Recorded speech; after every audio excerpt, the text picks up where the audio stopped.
It's a great family. You may be seated.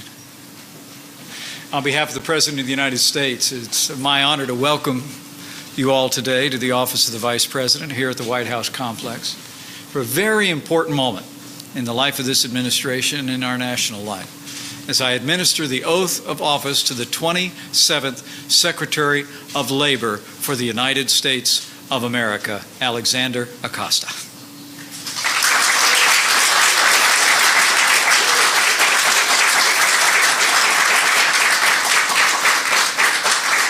We're fortunate to be joined today by his father, Rene, his wife, Jan, and their beautiful and charming daughters, Dahlia and Rosie. Would you welcome them as well?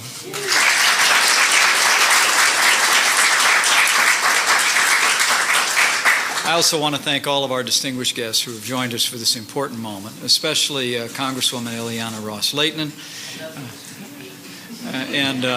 and all the Hispanic business and community leaders who are here with us today. Thank you. Thank you for being here on this historic day.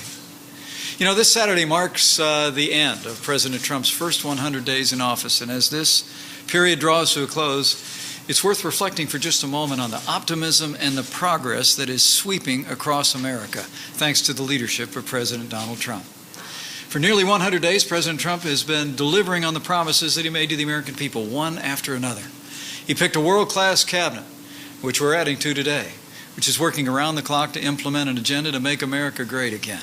In Justice Neil Gorsuch, President Trump kept his promise to nominate a Supreme Court justice in the mold of the late and great Justice Antonin Scalia.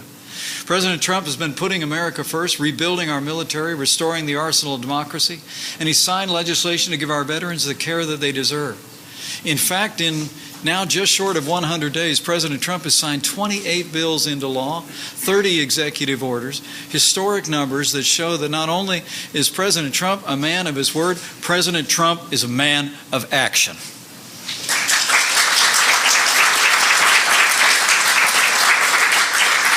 And since day one, the President has taken decisive action to get our economy moving again and restore opportunity and prosperity for every American family.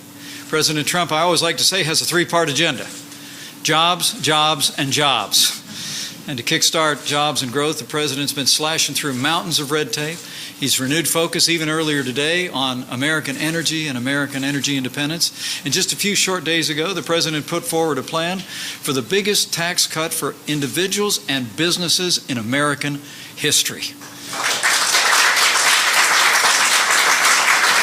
The result? More than 500,000 new jobs have been created so far this year. Small business confidence has skyrocketed to its highest level in decades, and for manufacturers, the highest level in 2 decades. And company after company is announcing plans to invest in our country for the benefit of American workers, American jobs, and America's future. The fact is that President Trump's leadership has been making a difference every single day, and we're just getting started.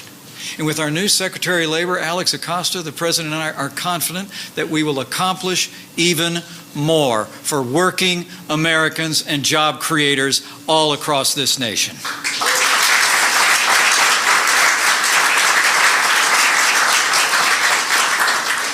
Alex Acosta is the right man at the right time to lead the Department of Labor. Born the son of 2 Cuban refugees, Alex showed his potential from his earliest days, earning both his undergraduate and law degrees from Harvard University. He went on to clerk for Justice Samuel Alito, the Third Circuit Court of Appeals, and after a few years in private practice and as a professor at George Mason University School of Law, he entered into the noble path of public service. In 2002, President George W. Bush appointed Alex to serve as a member of the National Labor Relations Board. Only 1 year later, President Bush appointed him to be the Assistant Attorney General for the Civil Rights Division at the Department of Justice. 2 years after that, he became the U.S. Attorney for the Southern District of Florida. Alex, I know you've tried to retire from public service more than once. In 2009, you did it when you became Dean of Florida International University College of Law. But President Trump has now called you back to public service to bring your character, your intellect, and your ability to serve the country. And we couldn't be more grateful. Your service, past, present, and future, is truly a testament to the American dream and to your own character and your own abilities. I want to thank you again. Thank you for stepping up to serve our country. and to serve working Americans at such a time as this. Given your long and distinguished record, your integrity, and your leadership, the President and I are absolutely confident that with you as our new Secretary of Labor, we will continue to restore opportunity, prosperity, and growth for working Americans now and for generations to come.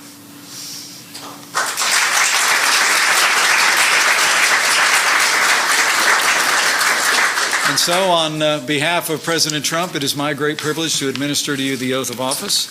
So step aside and we'll make it official.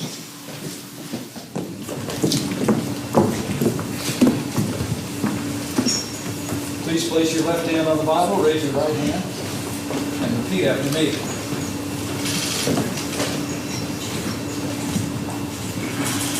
I, Alexander Acosta, do solemnly swear I, Alexander Acosta, do solemnly swear that I will support and defend the Constitution of the United States that I will support and defend the Constitution of the United States against all enemies, foreign and domestic, against all enemies, foreign and domestic, that I will bear true faith and allegiance to the same, that I will bear true faith and allegiance to the same, that I take this obligation freely, that I take this obligation freely, without any mental reservation without any mental reservation or purpose of evasion,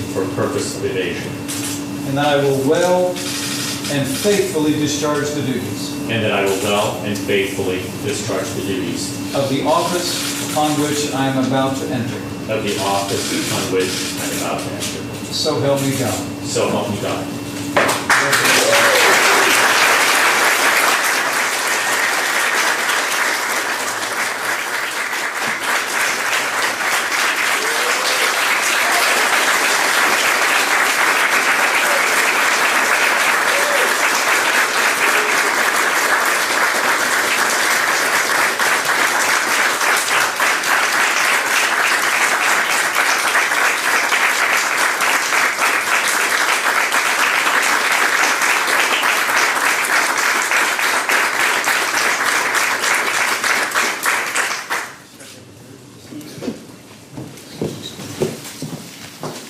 Make sure your papers are unmolested. Okay.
Got it?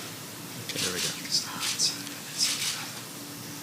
I want to thank President Trump, Vice President Pence, and the members of the Senate for the privilege of serving as Secretary of Labor. I want to thank my wife, Jan.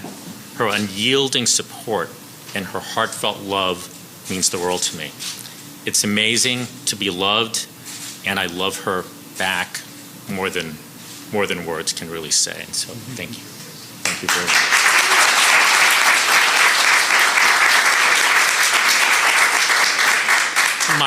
My daughters, Delia and Rosalia, are amazing.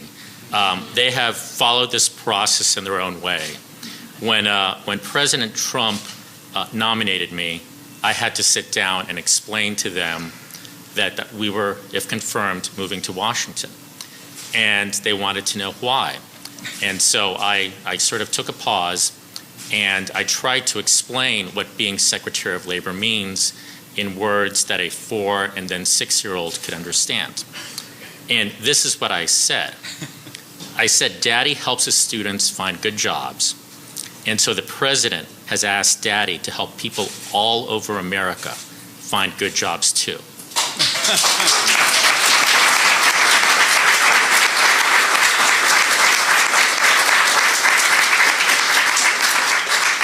And then it struck me, explaining the responsibilities of the Secretary of Labor to a 4- and 6-year-old really helped me encapsulate so many of the responsibilities of the Department of Labor, because, as Vice President said, it is about finding and helping and supporting jobs and job growth.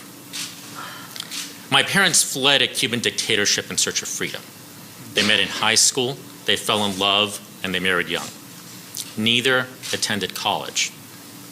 What an amazing nation this is, that the son of refugees who forewent an education to support a family could be standing here in this room taking this oath administered by the Vice President of the United States. That is what America is about.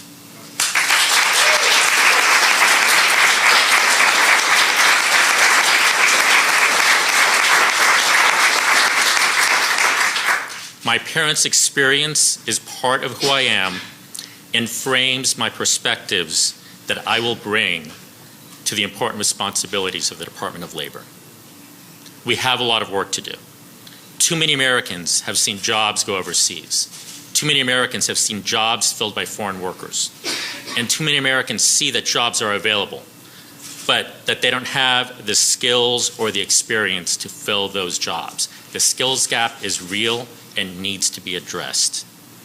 Supporting Americans' ability to find good jobs, safe jobs, is a priority for President Trump, for Vice President Pence, and for me. I am honored and I am profoundly humbled to be called in service of this important effort. Thank you very much.